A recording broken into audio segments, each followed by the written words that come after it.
जय जिनेन्द्र। मैं कर्नाटक जैन स्वाध्याय संघ की ओर से मैं शांतिलाल बोहरा आप सभी का हार्दिक स्वागत एवं अभिनंदन करता हूं। आत्मीय बंधुओं, हमारी कक्षाएं नियमित रूप से चल रही है। आज की कक्षा वरिष्ठ स्वाध्यायी श्री नौतनमल जी भंसाली लेने के लिए उपस्थित हैं। भंसाली जी से हम सभी लोग परिचित हैं, विशेष परिचय की आवश्यकता नहीं। अ, निर्जरा तप के 12 भेद से संबंधित रहेगी। कल से वापस अपनी कक्षा नियमित तत्वार सूत्र पे, सोमवार से शनिवार तक तत्वार सूत्र रहेगा। रविवार को अलग अलग विषय और अलग अलग वक्ताओं के द्वारा कक्षा रहेगी। इस बात का ध्यान रखें, आगे से आगे सूचित कर सकते हैं। जय जिनेन्द्र। जय जिनेन्द्र। वंदन करो अरिहंत को, सिद्धन करो प्रणाम। आचार्य उपाध्याय का ले सुखकारी नाम। सर्व साधु सर्वसती दया धर्म जिनकार। महावीर भगवान को वंदन बारंबार। महावीर भगवान को वंदन बारंबार। जिनके विमल प्रताप से हुआ हिताहित ज्ञान। भक्ति युक्त आचार्य गुरुदेव का धरो हृदय में ध्यान। भक्ति युक्त आचार्य गुरुदेव का धरो हृदय में ध्यान। सादर जय जिनेन्द्र।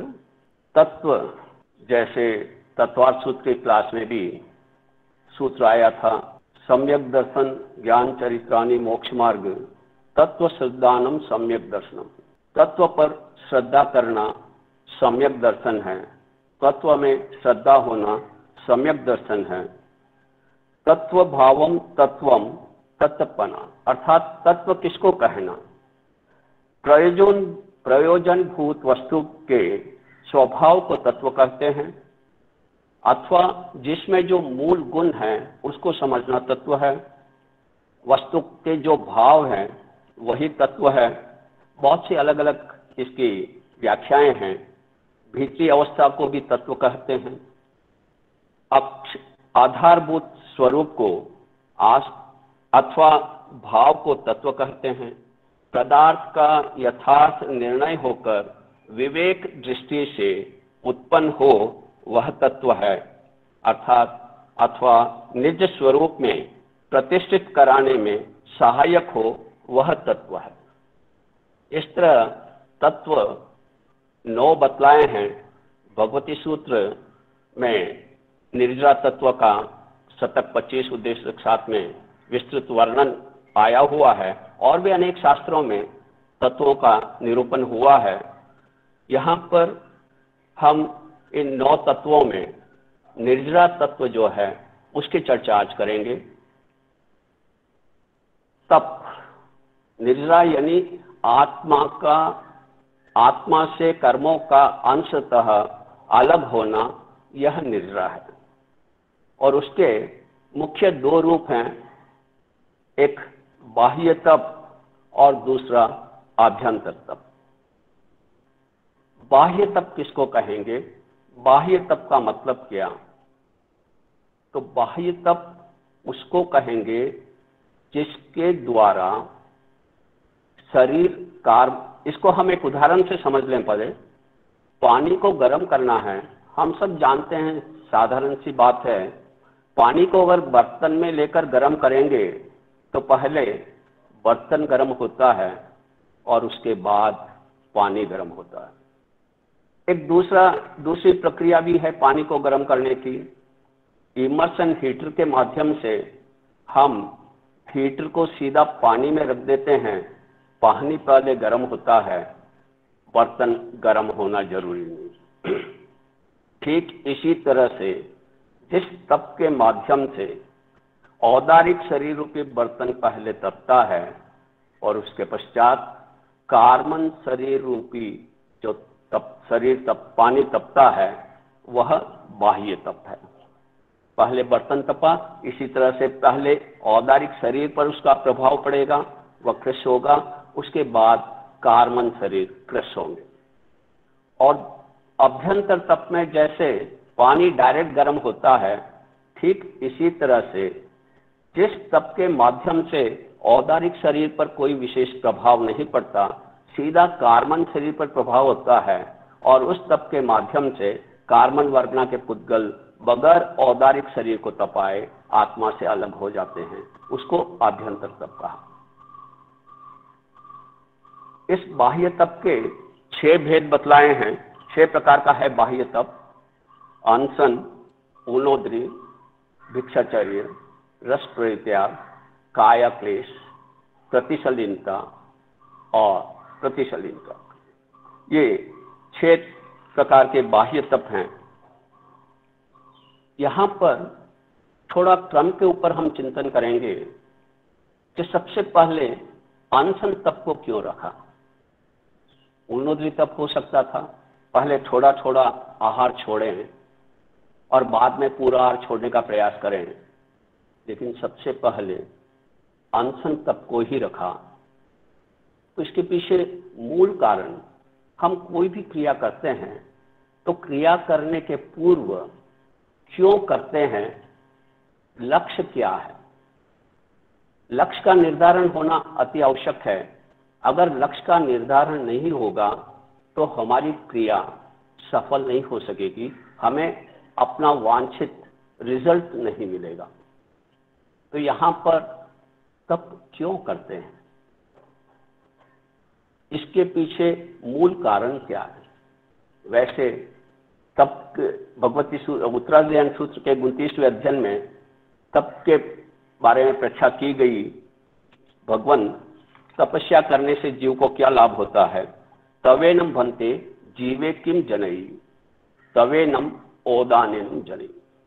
तप करने से जीव को क्या प्राप्त होता है, तो भगवान ने फरमाया पूर्व संचित कर्मों का विनाश करके आत्मा को शुद्ध करना, ये तप का कार्य है।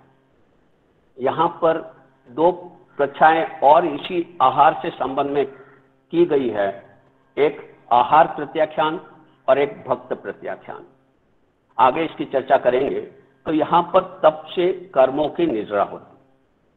अब कर्मों की निजरा होती है, ये बात भगवान ने बतलाई, पर हम कैसे समझ पाए कि हम जो कर रहे हैं उससे कर्मों की निजरा हो रही है अथवा कर्मों का बंध हो रहा है। हमारे पास क्या थर्मामीटर है जिससे हम ये जान सकें कि जो क्रिया मैं कर रहा हूं उससे मेरे कर्मों की निजरा हो रही है अथवा बंद हो रहा है। तो यहां पर जैसे अपन जानते हैं, देखते हैं, किसी कार्य को संपूर्ण करना हो, खत्म करना हो, उसको द एंड करना हो, तो क्या करने से होगा। सीधी सी बात है। बहुत से भाई ये उत्तर देंगे कि कार्य को हम पुरुषार्थ के द्वारा, एकाग्रता के द्वारा, प्रबल पुरुषार्थ से करें, उस कार्य को खत्म करने का प्रयास करें तो कार्य खत्म हो जाएगा। नहीं, ऐसा कभी नहीं होगा, क्योंकि हम जानते हैं हर कार्य के पीछे कारण होता है। बगैर कारण के कोई कार्य नहीं होता। आज हम यहाँ इस क्लास में बैठे हैं तो इसके पीछे कोई कारण है। स्वाध्याय करना है, चिंतन करना है, तो कारण के बगैर कार्य नहीं होता है। इसी तरह से अगर हमें कार्य को समाप्त करना है तो कारण को ही समाप्त करना पड़ेगा। वृक्ष की कितनी ही टहनियां काट लें, पत्ते काट लें, वृक्ष को सुखा नहीं सकते जब तक उसको जड़ से अलग नहीं कर देते। ठीक इसी तरह से कर्म बंध का प्रमुख कारण योग और कसाय है। योग से दो प्रकार के बंध होते हैं, प्रकृति बंध और प्रदेश बंध। और कषाय से स्थिति बंध और कषाय युक्त लेशिया से अनुभाग बंध होता है। तो यहाँ पर योगों की प्रवृत्ति तो होती रहेगी 13वें गुण स्थान तक, उससे हम छूट नहीं सकते, पर उससे बंद होगा मात्र प्रकृति और अनुभाग, प्रकृति और प्रदेश का, जो आत्मा का अहित करने में समर्थ नहीं है जब तक उसकी स्थिति और अनुभाग नहीं मिले। और कषाय के कारण से स्थिति बंद होती है और कषाय युक्त लेशिया से अनुभाग बंद होता है। ये दो ही जीवात्मा को परेशान करते हैं, संसार परिभ्रमण कराते हैं। अशुभ है तो दुर्गति में ले जाते हैं, शुभ हो तो सुगति में ले जाते हैं। तो हम, इसका मतलब हुआ कर्म बंध का कारण कषाय है मुख्य रूप से, क्योंकि जब तक मोहनीय कर्म का क्षय नहीं होगा जीवात्मा आगे नहीं बढ़ सकता। ज्ञानावर्ण्य कर्म को भी क्षय करने के लिए कितना भी पुरुषार्थ कर ले, लेकिन जब तक मोहनीय कर्म का क्षय सक्षम नहीं होगा, ज्ञानावर्ण्य कर्म को क्षय करने में जीवात्मा सक्षम नहीं बनेगा। ज्यादा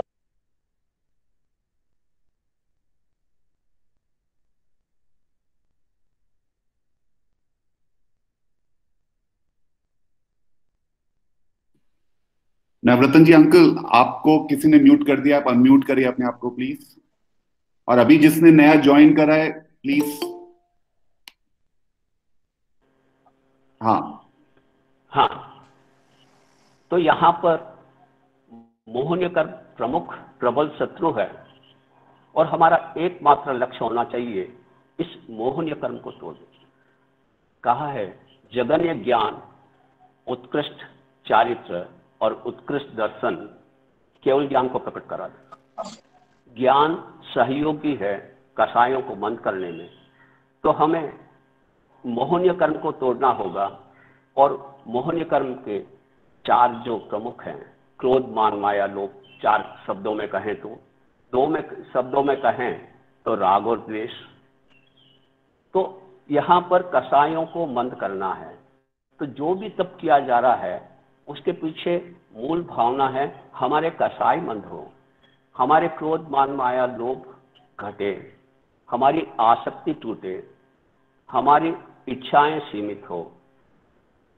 तो इस तरह से, और हमारे अंदर ये कषाय बढ़ रहे हैं अथवा घट रहे हैं, ये हम स्वयं देख सकते हैं। बहुत बार ये बात सुनने में मिलती है, भाई ये अमुक व्यक्ति तपस्या बहुत ज्यादा करता है इसलिए इनको क्रोध ज्यादा आता है। तो क्या तपस्या कषाय को बढ़ाने के लिए करेंगे? ऐसा क्यों होता है? पचकान की बात भगवती सूत्र में आती है, सुपचकान और दुष्पचकान। सुपचकान किसको कहेंगे, दुष्पचकान किसको कहेंगे? तो पचकान सुपचकान वही होगा, पहले जो भी प्रत्याख्यान लेना है उसको हम सम्यक प्रकार से समझें, उसके विधि को समझें, किस प्रकार किया जाता है वो समझें, कैसे किया जाता है वो समझें, कब किया जाना चाहिए, किस परिस्थिति में किया जाना चाहिए। ये सब समझने के बाद हम अपने आत्मबल को देखें, स्वयं की शक्ति को देखें। जितनी शक्ति है उसके अनुरूप हम तप के स्वरूप को समझकर करेंगे तो वो सुपचकान होगा, सुतप होगा। और बगैर समझे बलपूर्वक करेंगे तो वो तप की श्रेणी में नहीं आएगा, वो दुष्पचकान हो जाएगा, कर्म निजरा के स्थान पर कर्म बंध का कारण बन जाएगा। तो हमें इस स्वरूप को समझना अति आवश्यक है। तो सबसे पहले यहाँ पर अनशन तप की बात आई। अनशन तप सबसे पहले क्यों लिया गया? जैसे अभी अपन ने चर्चा की, हमें अपने लक्ष्य को निर्धारण करना है और हमारा लक्ष्य है मुक्ति, सिद्ध अवस्था, वितराग अवस्था, पूर्ण वितराग अवस्था। हमें, और जीव का स्वभाव भोजन करना नहीं है, आहार करना जीव का स्वभाव नहीं है। जीव का स्वभाव तो अनहरतपना है और मुझे भी मेरे स्वभाव में स्थित होना है, अपने स्वभाव को प्रकट करना है तो सबसे पहले मैं अपने स्वभाव में जाऊं, इसलिए अन्न का मैंने त्याग किया। कब तक, कितने दिन तक? जब तक मैं स्वस्थ रहूं, मेरे सारे कर्तव्य आराम से मैं कर सकूं, धार्मिक क्रियाएं जो प्रतिदिन कर रहा हूं वो भी आराम से कर सकूं, कसायों को बंद कर सकूं, वहां तक तप करना है, अनशन तप। और जब इस आहार के बगैर नहीं रहा जाता तब फिर मुझे आहार करना। इसके लिए ज्ञाता धर्म कथांग में बहुत अच्छी घटना का निरूपण किया गया है। धन्ना सार्थवा और विजय चोर के प्रकरण के माध्यम से आप सबने बहुत बार सुना होगा, घटना पढ़ी भी होगी, संक्षेप में उसको रखूं। विजय चोर ने धन्ना सार्थवा के बालक का अपहरण करके उसकी हत्या कर ली और उनके गहनों को चुरा लिया, पकड़ा गया, जेल में डाल दिया गया। कालांतर में धन्ना स्वार्थसा से भी कोई अपराध हुआ और उसको भी कुछ समय के लिए जेल में रहना पड़ा। पर धन्ना स्वार्थवा के लिए घर का भोजन अलाउ था, घर से टिफिन आ सकता था, लेकिन विजय चोर को जेल का लुखा सुखा जो खाना मिलता वही खाना पड़ता। और संयोग ऐसा हुआ, जिस जगह विजय सार्थवा था वहीं पर धन्ना स्वार्था को रखा गया और दोनों को पैरों में एक बेड़ी से बांध दिए गए। घर से भोजन आया धन्ना स्वार्थक के लिए, भोजन करने बैठा, पास में विजय चोर भी था। पूछा, मुझे भी थोड़ा भोजन खिला दो, बहुत दिनों से अच्छा भोजन नहीं खाया है। क्या ऐसी परिस्थिति में हम भी उसको भोजन देना पसंद करेंगे? धन्ना स्वार्थना में भी वही कहा, मैं तुमको भोजन नहीं दे सकता, मेरे निरपराध पुत्र के हत्यारे, मैं कभी तुमको भोजन नहीं दूंगा, चाहे बाहर फेंक दूंगा पर तुम्हें तो नहीं खिलाऊंगा। ठीक है, विजय चोर का जोर नहीं चलता, चुप बैठ गया। दूसरे दिन प्रातःकाल आवश्यक कार्य की आवश्यकता हुई। धन्ना ने कहा, भाई चल मेरे साथ, मुझे आवश्यक कार्य करना है। विजय चोर ने कहा, मैं क्यों चलूं, मैंने तो खाया नहीं, मुझे जाना नहीं, तुमने खाया, तुमको जाना है, मैं तो नहीं चलूंगा। अब क्या उसके बगैर चले वो अपना आवश्यक कार्य की निवृत्ति कर सकता है? बहुत समझाने पर भी नहीं माना। अंत में कहा, एक शर्त पे चल सकता हूं, तुम्हारे टिफिन का आधा भोजन मुझे खिलाओ तो मैं चल सकता हूं। अब धन्ना स्वार्था को शर्त माननी पड़ी और भोजन देना पड़ा।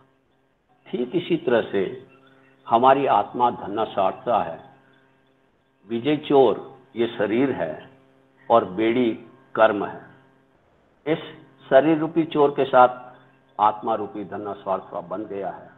अब इसको खिलाना पड़ेगा, अगर नहीं खिलाएंगे तो ये शरीर हमें सहयोग नहीं करेगा संयम पालन के लिए, धर्म आराधन करने के लिए, स्वाध्याय करने के लिए, तो खिलाना पड़ेगा। पर जैसे धन्ना स्वार्थना ने उस विजय चोर को मजबूरी समझकर खिलाया, क्या मैं वैसे ही शरीर को मजबूरी मानकर खिला रहा हूं?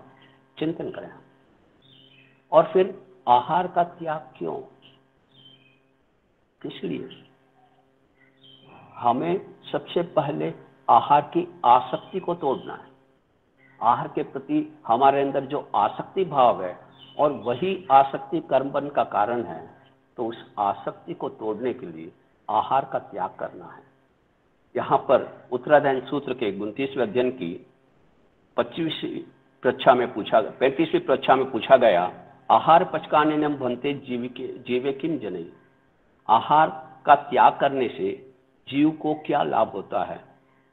तो आहार पचकानेनम जीव्या संस्पोगे ओछिंदई, जीव्या संस्पोगे ओछिंदिता आहार मंत्रेणम न यह संकिलिसई। अर्थात आहार प्रत्याख्यान से जीवित रहने की लालसा के प्रयत्न को छोड़ देने से जीव आहार के अभाव में संक्लेश को प्राप्त नहीं करता। तो हमें आहार के प्रति जो आसक्ति है उसको तोड़ने के लिए अनशन तप करना है। और सर्वप्रथम अनशन तप को रखा है क्योंकि मुझे अपने लक्ष्य की ओर बढ़ना है, मुझे अनहरक दशा को प्राप्त करना है, इसलिए आहार का त्याग। ये अनशन तप दो प्रकार का बतलाया गया है, एक इत्वरिक और एक यथावकथित। इत्वरिक यानी कुछ समय के लिए, और प्रभु महावीर के शासन में यह तप जगन्य उपवास से लेकर उत्कृष्ट 6 महीने तक का हो सकता है, उससे ज्यादा का नहीं। तो ये एक सीमा, समय सीमा के अंदर इस तप की आराधना की जाती है। अनेक प्रकार के उपवास, बेला तेला चोला आदि अनेक भेद हो जाएंगे। और दूसरा यथावकथित, ये दो प्रकार का है पुनः, पादपोपगमन और भक्त प्रत्याख्यान। ये अंतिम समय में जब जीव के जीने की अवस्था नहीं रहती, आयुष्य पूर्ण होने को आया है, अथवा वो अपने स्वयं के ज्ञान से जान ले, अथवा डॉक्टरों के माध्यम से, अथवा गुरु भगवंतों के माध्यम से जब वो देखता है अब ये शरीर टिकने वाला नहीं है, आयु क्षीण होने वाला है, उस समय सलेखना संथारा के माध्यम से यह अनशन तप जीवन पर्यंत के लिए किया जाता है, 3 आहार का या 4 आहार का। तो ये दो प्रकार से किया जाता है संथारा।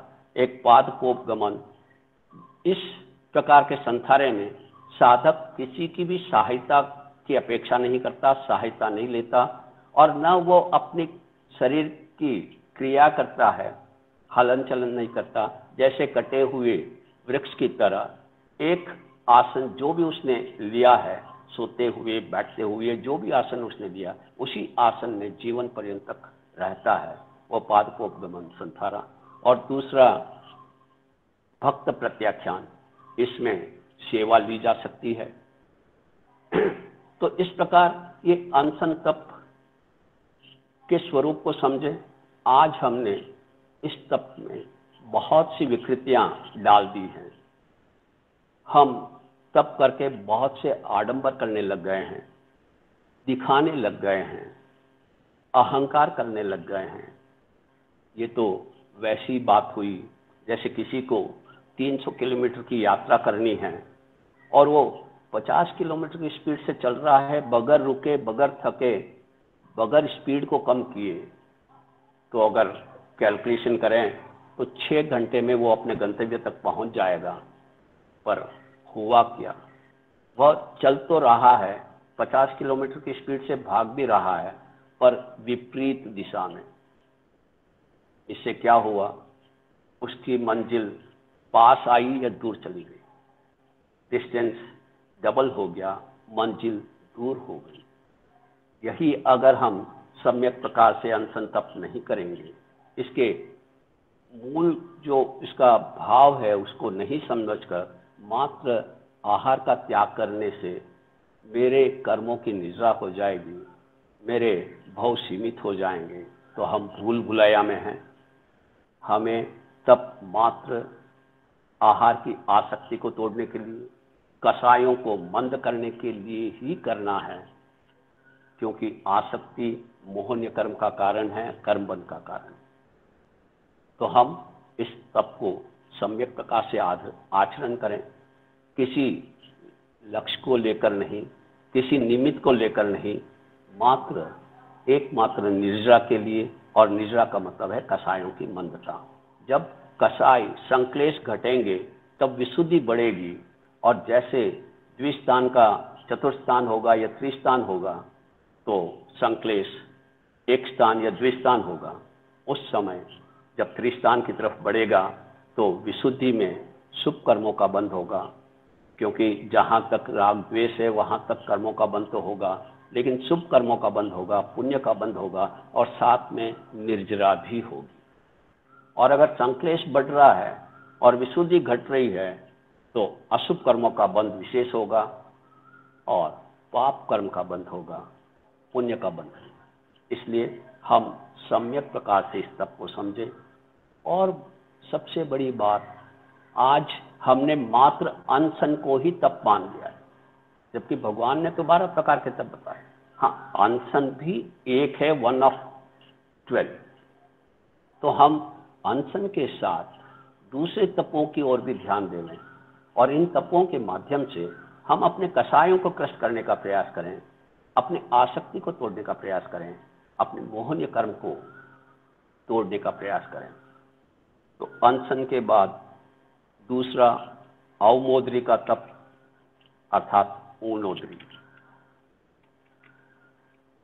ये 2 प्रकार का है, द्रव्य ऊनोदरी और भाव ऊनोदरी। द्रव्य ऊनोदरी में हम वस्तुओं का त्याग करते हैं, भोजन की सामग्री को सीमित करते हैं, अपने उपधि को सीमित करते हैं, आवश्यकता से कम खाना, भूख से कम खाना, वैरायटी की सीमा करना, कम से कम द्रव्य का उपयोग करना, ये द्रव्य ऊनोदरी है। ये द्रव्य ऊनोदरी भाव ऊनोदरी तक पहुंचाने का साधन है। इसके साथ हम कषायों की ऊनोदरी करें, आवश्यकताओं की ऊनोदरी करें, इच्छाओं की ऊनोदरी करें, हम इनको घटाते जाएं। जब ये घटते जाएंगे तो हमारे आसक्ति भी कम होती जाएगी, इच्छाएं सीमित होती जाएगी। तो इस तरह से हम भाव ऊनोदरी की ओर भी लक्ष्य रखें और ये द्रव्य ऊनोदरी उस भाव ऊनोदरी की सुरक्षा के लिए, उसको बढ़ाने के लिए सहयोगी है। हम कषाय को मंद करें, प्रतिदिन ये हम देखें कि कल से आज मेरे कषाय मंद हुए या तीव्र हुए, मेरी जो इच्छाएं थी वो पूर्व दिवसों से आज बढ़ी है या घटी है, मेरी आवश्यकताएं बढ़ी है घटी है, मेरी आसक्ति बढ़ी है घटी है, मेरे अटैचमेंट्स बढ़ रहे हैं घट रहे हैं। अगर बढ़ रहे हैं तो हम विपरीत दिशा में चल रहे हैं और अगर घट रहे हैं तो हम सही दिशा में चल रहे हैं। इस तरह हम ऊनोदरी तप द्रव्य और भाव दोनों करें। सब्जी को सीमित करना, भोजन में 4 रोटी की भूख हो तो 3 रोटी में संतोष करना, हर प्रकार के द्रव्यों की मर्यादा करना। और वैसे आत्मा के साथ साथ ये स्वास्थ्य के लिए भी अच्छा है। सबसे हेल्दी रहने के लिए एक द्रव्य का भोजन करें, वह नहीं होता है तो कम से कम सीमित द्रव्यों का हम भोजन करें। सीमित हम अपने संसाधन रखें, जितनी आवश्यकता है उतने में हम प्रयास करें और जितने ये घटते जाएंगे नेचुरली हमारी आवश्यकता कम होती जाएगी तो पाप भी अपने आप कम होते जाएंगे। और जब पाप कम हुआ तो धर्म अपने आप हुआ। जितने अंशों में पाप घटा उतने अंशों में धर्म हुआ। धर्म होता है, पाप करते हैं। जैसे बिजनेस में कहावत है, money saved is money earn. जितना हमने खर्च कम किया उतना मुनाफा बढ़ा। तो जितने पाप कम हुए उतनी आत्मा पवित्र हुई। तो इस तरह से ये द्रव्य ऊनोदरी और भाव ऊनोदरी के महत्व को समझकर हम इसको अपने जीवन में आश्रित करें। अनशन अगर नहीं हो सकता है तो ऊनोदरी तो कर ही सकते हैं, पर इस ऊनोदरी के साथ भाव ऊनोदरी का भी विशेष ध्यान रखें, तभी ये ऊनोदरी। अन्यथा द्रव्य ऊनोदरी तो बहुत बार कर ली, बहुत बार हमने परवशता के कारण की, मजबूरी के कारण की। भोजन की इच्छा है, भोजन नहीं मिला, आधा भोजन मिला, भूखे रहे, आधा पेट भरा, वो तप नहीं कहलाएगा। आगे होकर जो हमें मिला है उसका त्याग करेंगे तो वो तप की कोटि में आएगा। किरिंज के भाव में बहुत भूख प्यास सहन की। आज हम देख रहे हैं हमारे सामने लॉकडाउन चल रहा है, बहुत से जो स्ट्रीट पर घूमने वाले प्राणी हैं उनको भोजन नहीं मिल रहा है। पहले उनको मिल जाता था, वो भी मजबूरी में भूखे रह रहे हैं, थोड़ा बहुत खा के जीवन यापन कर रहे हैं, पर वो तप नहीं होगा। हम अपनी इच्छा से इसका त्याग करेंगे तो वो तप की कोटि में आएगा, निजरा का कारण बनेगा। तीसरा भिक्षाचर्य। भिक्षाचर्य ये तो साधु संतों के लिए है, अर्थात जो सबसे पहले साधक आहार का त्याग करता है, क्योंकि मुझे अनाहारक बनना है। अगर आहार का त्याग, जब तक आहार के त्याग के साथ मेरा शरीर चल सकता है, मैं चला रहा हूँ, अब शरीर नहीं चल रहा है, इसको आहार की आवश्यकता है, आहार देना पड़ेगा, तो जरूर देना साधक को कहा प्रभु ने, पर आवश्यकता से कुछ कम लो, भूख से कुछ कम लो। इससे स्वाध्याय अच्छी तरह से होगा, संयम में रमनता होगी, इंद्रियों को गोपन करने में सहयोग होगा। तो ये संतों के लिए जो भिक्षाचर्य में ऐसनीय, कल्पनीय, त्रासुक ऐसा आहार करें, कम करें। कम आहार भी कैसा करें कि ऐसनीय हो, त्रासुक हो, कल्पनीय हो, निर्दोष हो, कृत नहीं हो, वैसा आहार करें। अब ये भिक्षाचार्य वैसे प्रतिमाधारी साधु के लिए 6 प्रकार की बताई, पेटी के आकार की, अर्ध पेटी के आकार की, उसके बाद बेल के मूत्र के समान, पतंगे के समान, जाते हुए लेवे तो आते हुए नहीं लेवे, आते हुए लेवे तो जाते हुए नहीं लेवे, और शंख वर्षा समान।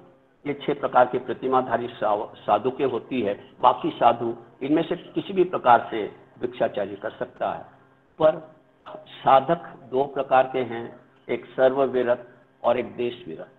हम देश विरत हैं, श्रावक श्राविका हैं, तो हमें तो भिक्षाचार्य नहीं करते हैं, तो फिर हमारे लिए कौन सा तप? क्या तीसरा तप मात्र साधु के लिए है, श्रावकों के लिए नहीं है? है, बिल्कुल है। वहां पर पूर्वाचार्यों ने इसका नाम वृत्ति संक्षेप दिया है। हम अपनी वृत्तियों का संक्षिप्तीकरण करें, हम अपने आवश्यकताओं का संक्षिप्तीकरण करें, हम अपने द्रव्यों की मर्यादा करें। इसीलिए 14 नियम जो भाई बहन देते हैं, उसमें द्रव्यों की मर्यादा की जाती है। यही तीसरा तप है। हम अपनी वृत्तियों को, जैसे मीठा शरीर के लिए आवश्यक है, 6 प्रकार के रस शरीर के लिए, 5 प्रकार के रस शरीर के लिए आवश्यक है, शरीर को चाहिए। शरीर को स्वस्थ रखने के लिए मीठा भी चाहिए, तीखा भी चाहिए, कसाला भी चाहिए, पर वो लेना कोई गलत नहीं है, मीठा खाना गलत नहीं। मीठा का कार्य चीनी से भी हो जाएगा, गुड़ से भी हो जाएगा, मिठाई से भी हो जाएगा, लेकिन मुझे अमुक वस्तु ही चाहिए, मुझे रसगुल्ला चाहिए तो अमुक मिठाई वाले की दुकान का ही चाहिए। ये जो है, ये वृत्ति संक्षेप नहीं है, ये वृत्तियों को बढ़ाना है, हमारी इच्छाओं को बढ़ाना है। ये कर्म बंध के कारण है। मीठा में जो भी मिला, कुछ नहीं मिला, गुड़ मिला, मीठे का कार्य हो गया, शरीर के लिए जो आवश्यकता थी उसकी पूर्ति हो गई। तो हम ये नहीं करें कि मुझे ऐसा ही चाहिए, वैसा ही चाहिए, ये सब्जी मुझे नहीं भाती, वो सब्जी मुझे नहीं भाती, मुझे ऐसा भोजन नहीं चाहिए, मुझे वैसा भोजन चाहिए। ये जो है, ये वृत्तियों को बढ़ाते हैं, विकृतियों को बढ़ाते हैं। हम भोजन क्यों करते हैं? और बहुत से भाई बहन करते हैं, भाई स्वाद के लिए हमको करना पड़ता है। तो एक छोटा सा प्रश्न दिमाग में आया, स्वाद कहाँ पर है? भोजन में है या जिह्वा पर है? बहुत से भाई बहन कहेंगे कि भाई स्वाद तो जिह्वा पर है, जिह्वा ही स्वाद शक्ति है, और कुछ एक कहेंगे नहीं, स्वाद तो भोजन में है। दोनों की बात मान लेते हैं। स्वाद भोजन में भी हो सकता है, जिह्वा में भी हो सकता है, जैसे बहुत से भाइयों की ऐसी मान्यता हो सकती है। पर जिसको रसगुल्ला अच्छा लगता है, पर्टिकुलर दुकान का, मिठाई वाले की दुकान का रसगुल्ला उसको बहुत फेवरेट है, उसने एक रसगुल्ला खाया, स्वाद आया, दूसरे में, तीसरे में, 5वें में, धीरे धीरे स्वाद घटता जाएगा। क्या हुआ? क्या रसगुल्ला बदल गया या जिह्वा बदल गई? दोनों वही हैं, जिह्वा भी वही है। अगर जिह्वा में स्वाद है तो जिह्वा भी वही है, और रसगुल्ले में स्वाद है तो रसगुल्ला भी वही है। तो फिर स्वाद कहाँ गया? स्वाद न तो भोजन में है, न जिह्वा पर है, स्वाद भूख में है। जब तक भूख थी, स्वादिष्ट लगा, भूख खत्म हो गई, स्वाद खत्म हो गया। देखते हैं, हम जब सफर में जाते हैं, यहाँ से कोई भाई चेन्नई के लिए गया, रात को बैठा, सवेरे पहुंच जाऊंगा, पर हमारे यहाँ बड़ों की परंपरा है, कोई घर से बाहर जाए तो भाता साथ में लेके जाना। अरे भाई आवश्यकता नहीं है, पर बड़ों ने कहा तो कुछ खाकरे और चने रख लिए, और योगानुयोग रास्ते में ट्रेन ब्रेक डाउन हो गई, जंगल में खड़ गई, 8 घंटे तक वहां से निकली नहीं। खाने के लिए कुछ भी सामग्री नहीं है। अब उस समय क्या वे खाकरे रूखे सूखे गले में अटक तो नहीं जाएंगे?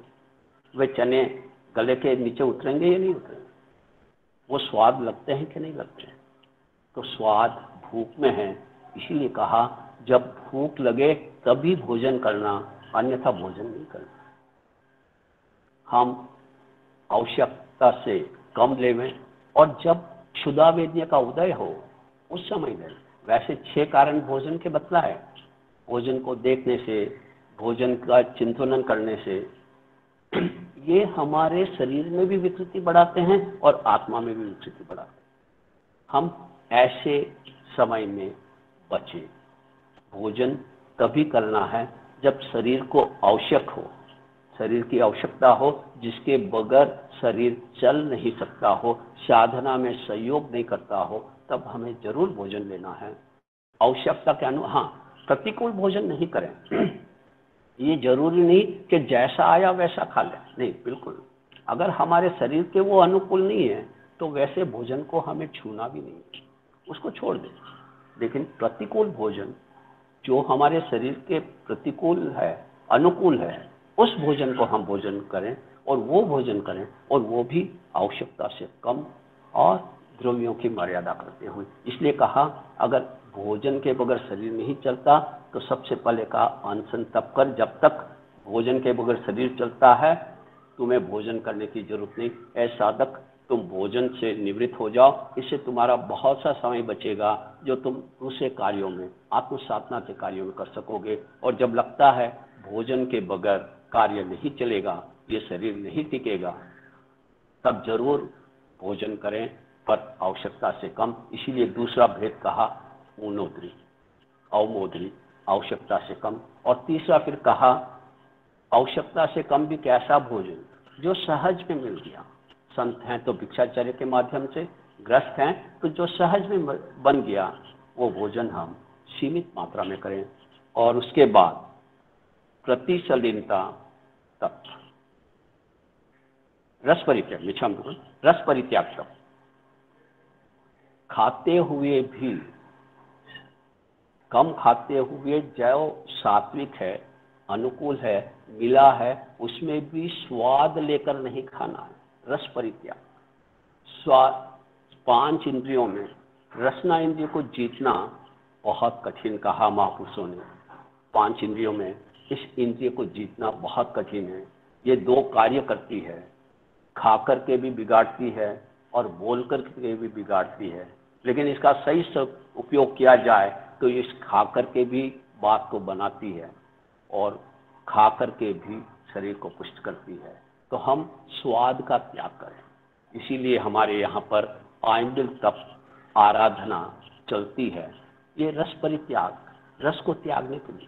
बहुत से भाई बहन ये कहते हुए मिलेंगे कि भाई हम उपवास कर लेंगे लेकिन आइंबिल नहीं कर सकते, क्योंकि लूखा सूखा, बगैर नमक, बगैर मिर्च मसाले, बगैर भिगाई के भोजन खाना।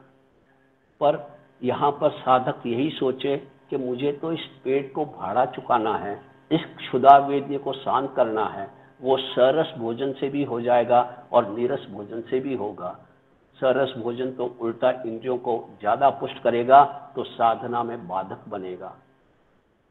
नीरस भोजन साधना में सहयोग करेगा। आजकल आइंबिल तप इसका बहुत अच्छा माध्यम है रस को जीतने के लिए। पर हम देख रहे हैं आज आइंबिल तप में भी कितनी विकृति हो गई, कितने द्रव्य हो गए, 40, 50, 60। और उसमें भी अलग प्रकार के नमक को ले लेना, अलग प्रकार से खार को ले लेना। भाई ये करके हम देखिए, महत्व व्रत का नहीं है, मात्र व्रत को स्वीकार करने का नहीं है। महत्व है व्रत के निरतिचार पालन का। जब तक हम व्रत का निरतिचार पालन नहीं करेंगे, उसमें कोई दोष लगाए बगैर पालन नहीं करेंगे। अगर दोष लगाकर पालन कर रहे हैं तो वो उल्टा हमारे लिए अहितकर होगा।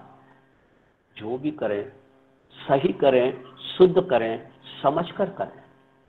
अगर नहीं होता है, मुझे नमक के बगैर भोजन में नहीं खा सकता हूँ, मेरी अभी इतनी आसक्ति नहीं मिटी। कोई जरूरी नहीं हर साधक की आसक्ति मिट जाए, हर एक का अपना अपना अलग अलग क्षय होता है।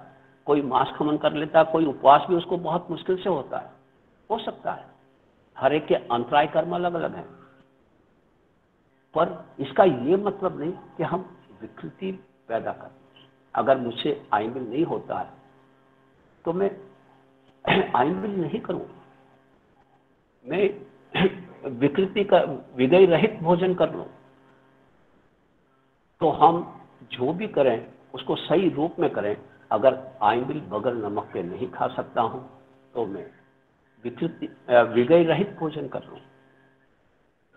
तो इस तरह से हम इस रस परित्याग के महत्व को समझते हुए, और जब ये रसना इंद्रिय वश में हो जाएगी तो बाकी की इंद्रिय भी बहुत आसानी से वश में हो जाएगी। कहावत भी है, एक धापी तो चार भूकी, और एक भूकी तो चार धापी। इसका मतलब क्या हो, आप सब जानते हैं, बहुत बार सुना होगा। अगर एक रसना इंद्रिय धाप गई तो बाकी की चार इंद्रियां भूखी हो जाएगी। उसको सुनने के लिए अच्छे म्यूजिक चाहिए, देखने के लिए अच्छे दृश्य चाहिए, सूंघने के लिए अच्छे द्रव्य सुगंधित पदार्थ चाहिए, स्पर्श अच्छा चाहिए। वो उछल कूद करेगी, चारों इंद्रियां हमको नचाएगी। और अगर एक भूखी है तो चार शांत हो जाएगी, धाप जाएगी। उनको फिर विषयों में रस नहीं आएगा, रुचि नहीं आएगी। और विषयों में रुचि लेना, रस लेना कर्म बंध का प्रमुख कारण है। आसक्ति को बढ़ाता है, मोहन कर्म को बढ़ाता है, कषायों को बढ़ाता है, कषायों में हमारी आसक्ति बढ़ती है। तो इस तरह से हम रस परित्याग के महत्व को समझकर आइंबिल तप, और इसीलिए हमारे यहाँ पर जब ऋतु का परिवर्तन होता है, गर्म से ठंड में या ठंड से गर्म में या वर्षा से ठंड, तब 2 बार आइंबिल ओलियां की जाती है। तो इस भोजन से स्वास्थ्य भी अच्छा रहेगा। उस समय शरीर में पाचन तंत्र कम काम करता है, और उस समय अगर ऐसा रूखा सूखा आहार करेंगे तो सुपाच्य होगा और हमें रोग से बचाएगा। और हम देखते हैं बहुत बार जो तप करते हैं निरंतर, वो कम बीमार होते हैं। इसका ये मतलब नहीं बीमार नहीं होते, पर अपेक्षाकृत उनको बीमारी कम होती है, स्वस्थ ज्यादा रहते हैं। और जो तपस्या से अनशन, नोनोत्री, भिक्षाचार्य, रस परित्याग इत्यादि से दूर रहते हैं तो वे रोग को निमंत्रण देते हैं, रोग उन पर हावी हो जाता है। तो हम इस रस परित्याग तप के महत्व को समझकर हम भोजन करते। सबसे पहला तो कहा, भोजन कर ही मत साधक, जहां तक तेरा शरीर बगैर आहार के चल सकता है। नहीं चलता है, भोजन करना पड़ेगा, जरूर करना पड़ेगा, क्योंकि उद्गल को पुद्गल चाहिए, चेतन को कुछ नहीं चाहिए। और मेरा भी चेतन रूपी आत्मा पुद्गल के साथ आबद्ध है, और उसको अगर मैं नहीं दूंगा तो वो मुझे सहयोग नहीं करेगा। तो सहयोग लेने के लिए मुझे आहार लेना है। एक सदैव प्रमोद मुझे महाराज साहब ने एक बहुत अच्छी बात कही थी। हम कहीं बाहर गए, स्टेशन पर उतरे, बाहर आए, रिक्शा वाला मिला, पूछा भाई अमुक जगह जाना है, क्या लोगे? उसने कहा 100 रुपये। दूसरे से पूछा, कहा 75 रुपये। तीसरे से पूछा, उसने कहा साहब 50 रुपये में आपको छोड़ दूंगा। हम कौन से रिक्शे में बैठना पसंद करेंगे? 100 रुपये देकर पसंद करेंगे या 50 रुपये में? निश्चित है हम कम से कम देना चाहेंगे। कम क्यों देना चाह रहे हैं? क्योंकि वो पर है। ठीक इसी तरह से ये शरीर भी मैं नहीं हूँ, 3 काल में शरीर में नहीं हूँ, और मैं शरीर का स्वरूप नहीं हूँ, और शरीर में नहीं हूँ। ये अलग है, मैं अलग हूँ। स्वामी जी हुए थे, रामानंद स्वामी जी, बहुत पहुंचे हुए साधक थे, वेदांत वैदिक मत वाले थे, पर बहुत पहुंचे हुए साधक थे। वो हमेशा 3rd पर्सन जैसे ही बात करते थे। जब भी अवसर मिलता, रामदास को भूख लगी है, रामदास को आज लोगों ने बहुत गालियां सुनाई, बहुत अच्छा लगा। वो 3rd पर्सन जैसे ही बात कर, रामदास को ये चीज मिली, मुझे नहीं मिली। मैं अलग हूं, शरीर अलग है। ये मात्र हमने दिमाग में जमा रखा है, अनुभूति के स्तर पर नहीं आया, और जो बात अनुभूति के स्तर तक नहीं पहुंचती वो हम अंतर से नहीं जुड़ पाते, अंतर से नहीं समझ पाते। कहने के लिए तो हम कह देंगे शरीर अलग है, आत्मा अलग है, लेकिन जब शरीर में थोड़ी भी ऊपर नीचे हुआ, सारा ध्यान कहाँ चला जाएगा? शरीर पे ही चला जाएगा। अरे मेरे शरीर में ये हो गया, ये कब जाएगा, ये कैसे जाएगा, उसी की चिंता लगी रहती है। तो अभी हमने शरीर को ही अपना मान रखा है, ये मेरा नहीं है, इसको देना है, कम से कम देना, ताकि ये मेरे काम आ सके। बस उतना ही देना है जितना ये मुझे सहयोग कर सके, उसे न अधिक देना है न कम देना, कम भी नहीं देना है, जितनी आवश्यकता है शरीर के लिए उतना देना है, पर अधिक भी नहीं देना है। तो इस तरह से खाते हुए भी स्वाद मत ले। उसके बाद प्रतिशलीनता, कायाक्लेश विषम, कायाक्लेश अर्थात काया को कष्ट देना। ये कष्ट क्यों देना? इस शरीर को अपने अंडर में रखना है, अपने कहने में रखना है। खाते हुए ये पांचों इंद्रिया जो शरीर में है और छठा मन, ये स्वच्छंद होकर नहीं विचरण करें, ये संयमित रूप से रह सके, ये इंद्रिया मुझे भटकाए नहीं, इधर उधर ले जाए नहीं। तो काया क्लेश, इसको अगर धूप अच्छी लगती है तो ठंड में बैठ, ठंडी अच्छी लगती है तो धूप में बैठ। बहुत बार हमें कई जगह ऐसे काया क्लेश तब करने का अवसर मिल जाता है। रास्ते में जा रहे हैं टू व्हीलर, गर्मी का मौसम है, भयंकर गर्मी पड़ रही है, सिग्नल पे रेड सिग्नल है, तो हमारा ध्यान तुरंत जाएगा कहीं पास में छाया तो नहीं है, कहाँ, जहाँ छाया है वहाँ पर मैं खड़ा हो जाऊं ताकि इस गर्मी से बच सकूं। और अगर छाया नहीं है तो गर्मी में खड़ा होना पड़ेगा। अब दोनों परिस्थितियां हमारे सामने हैं, एक मजबूरी में गर्मी में खड़ रहे हैं और एक मजबूरी नहीं है, छाया है, वहां चले गए, हमने धूप से अपने आप का बचाव कर लिया। यहां तक हो सकता था छाया को छोड़कर अगर गर्मी में खड़े हो जाते 2 मिनट, कुछ नहीं बिगड़ता, शरीर नहीं गलता, मेल्ट नहीं होता, पर काया क्लेश तब का अवसर मिल जाता अगर ये सोचकर कि मुझे बहुत अच्छा हुआ रेड सिग्नल पे मुझे धूप में थोड़ी देर इस काया को धूप में तपाने का अवसर मिला, सहज में तप हो गया, ताकि ये इंद्रियां मेरी काबू में रहें। ये इंद्रियां जो जीव को मन के घोड़े के ऊपर सवार होकर न जाने कहाँ कहाँ ले जाती है, और बगैर गए हुए भी यहीं बैठे बैठे हम कर्मों का आश्रय कर लेते हैं। मन के द्वारा सबसे ज्यादा कर्मों का बंध होता है और सबसे कम बंध काया के द्वारा होता है। वचन से उससे ज्यादा होता है और मन से तो उससे भी ज्यादा। तो हम वहां पर भी प्रयास करें कि मैं कुछ तप कर लूं, धूप में रहना, ठंड को सहन करना, और जितना हम सहन करेंगे उतनी हमारी सहनशीलता बढ़ेगी। और सबसे आश्चर्य की बात है, आज तक जीव यहाँ पहुंचा है, कहाँ से पहुंचा ये आप हम सब जानते हैं, निगोद से यहाँ तक पहुंचा है। अनंत काल बीत गया, अनंत अवसर में उत्सव में बीता, तब कहीं जाकर यहाँ तक पहुंचा है। पर किसके कारण से, क्या करने से यहाँ पर पहुंचा?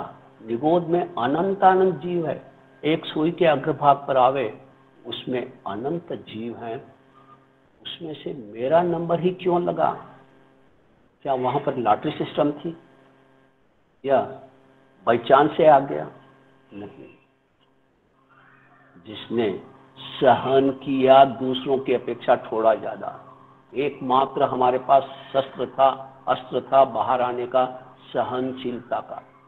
उस सहनशीलता के कारण से हम यहाँ तक पहुंचे हैं। जीव जैसे जैसे सहन करता गया, पुण्य के क्षेत्र में बढ़ता गया, उसका पुण्य बढ़ता गया, और इतना बड़ा अनंत काल जब वहाँ सहन किया तो इतना पुण्य इकट्ठा हुआ कि वो जनरल वार्ड से स्पेशल वार्ड में आ गया। अनंत, एक शरीर में अनंत जीव के बजाय एक शरीर में एक जीव प्रत्येक काय में आया, अनंत काय से प्रत्येक काय में आया, और वहां पर भी अनंत काल तक, असंख्यात काल तक सहन किया।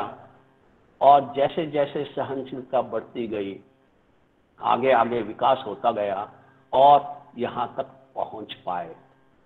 और आज मेरे जीवन में जिस कारण से मैं यहाँ तक आया हूँ, उसी का अभाव मेरे जीवन में। मैं 4 के साथ एडजस्ट नहीं हो सकता हूँ, 40 के साथ एडजस्ट नहीं हो सकता हूँ, तो फिर अनंत के साथ कैसे एडजस्ट होगा? ये सहनशीलता ही हमें आगे बढ़ाएगी। सहनशीलता गुण जितना जितना बढ़ेगा, जीव में सहन करने की ताकत भी बढ़ेगी, और सहन किए बगैर कर्मों से छुटकारा नहीं मिलता। हमारे आगम में बहुत से उदाहरण हैं। कशकुमाल मुनि ने कितना सहन किया, कम कष्ट था क्या? जिंदा जला दिया, कितनी घोर वेदना, पर वो ताकत सहन करने की कैसे आई? सहनशीलता को बढ़ाने से। इस सहनशीलता को जितनी जितनी मात्रा में बढ़ाएंगे, उतनी उतनी मात्रा में सहनशीलता, सहन करने की शक्ति बढ़ती जाएगी। और जितना जितना सहन नहीं करेंगे, उतनी उतनी सहनशीलता कम होती जाएगी। तो हम इस सहन करने की ताकत को बढ़ाएं, और हम जो इंद्रिय और शरीर को, मन को अच्छा लगता है, उसको अच्छा लगने नहीं दें, उसके विपरीत करें, ताकि वो हमारे कहने में आ जाए। और उतना ही करना है, जैसे रबर को कितना स्ट्रेच करना है कि जब तक वो नहीं टूटे, टूटने की स्थिति तक स्ट्रेच नहीं करना है।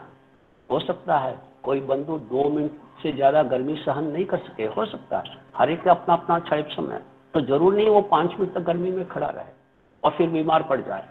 नहीं, ऐसा भी नहीं करना है। अपनी ताकत को तोड़ कर करना है। इसीलिए कहा अपनी शक्ति को तोड़ना है, मुझमें कितनी सहन करने की शक्ति है। हाँ, थोड़ा थोड़ा बढ़ाता जाऊंगा तो ताकत बढ़ती जाएगी, शक्ति बढ़ती जाएगी, और बढ़ते बढ़ते फिर आगे बढ़ूंगा। जिम में जाते हैं बहुत से भाई, पहले ही 50 किलो नहीं दे देते हैं, थोड़ा थोड़ा वजन उठाते हैं, और जैसे जैसे वो उठाता है, प्रयास करता है, वजन उठाने की क्षमता बढ़ती जाती है, उसकी क्षमता बढ़ती जाती है, और बढ़ते बढ़ते वो आगे बढ़ता है। ठीक इसी तरह से हम भी कोई भी तप करें, अपनी क्षमता को देखें, अपनी शक्ति को देखें, पर प्रयास जरूर करें। भाई मुझसे तो उपवास नहीं होता, ये कह देने मात्र से नहीं होगा। अगर उपवास नहीं हो रहा तो मैं व्यासना करने का प्रयास करूं, एकासना करने का प्रयास करूं, 2 पोर्सी करने का प्रयास करूं, पोर्सी करने का प्रयास करूं, कुछ तो प्रयास करेंगे तब आगे बढ़ेंगे ना। आज तक हमने आगे कैसे बढ़े? हम आज तक प्रयास के माध्यम से ही, पुरुषार्थ के माध्यम से ही, सहनशीलता के माध्यम से ही। तो हम इसको धीरे धीरे बढ़ाएं, और बढ़ाने से जो कार्य बिल्कुल असाध्य लगता था, वो कष्टपूर्ण साध्य बन जाएगा। और वापस प्रयास करते रहे तो कष्टपूर्ण साध्य अल्प कष्ट साध्य बन जाएगा, और अल्प कष्ट साध्य में भी प्रयास करते रहेंगे तो साध्य बन जाएगा, और फिर आगे और पुरुषार्थ करते रहें तो सहज हो जाएगा। असाध्य से सहज तक मात्र पुरुषार्थ से ही हम आगे बढ़ सकते हैं। और अगर प्रयास नहीं किया तो सहज जो क्रिया हो रही थी वो असाध्य तक पहुंच जाएगी। तो हम इस सहन शक्ति को बढ़ाएं, और धीरे धीरे बढ़ाते बढ़ाते हम इतनी बढ़ा दें कि हम भी घसकुमार जैसे बन सकें, हम भी मैतारी मुनि जैसे बन सकें, हम भी अर्जुन मालागार जैसे बन सकें। तो हम आज का समय पूरा हो रहा है, 5 मिनट है, किसी को कुछ जिज्ञासा हो, पूछना हो तो पूछ सकते हैं, और आगे के जो तप हैं वो अगली क्लास में करने का प्रयास करेंगे। जय जिनेंद्र। किसी को कुछ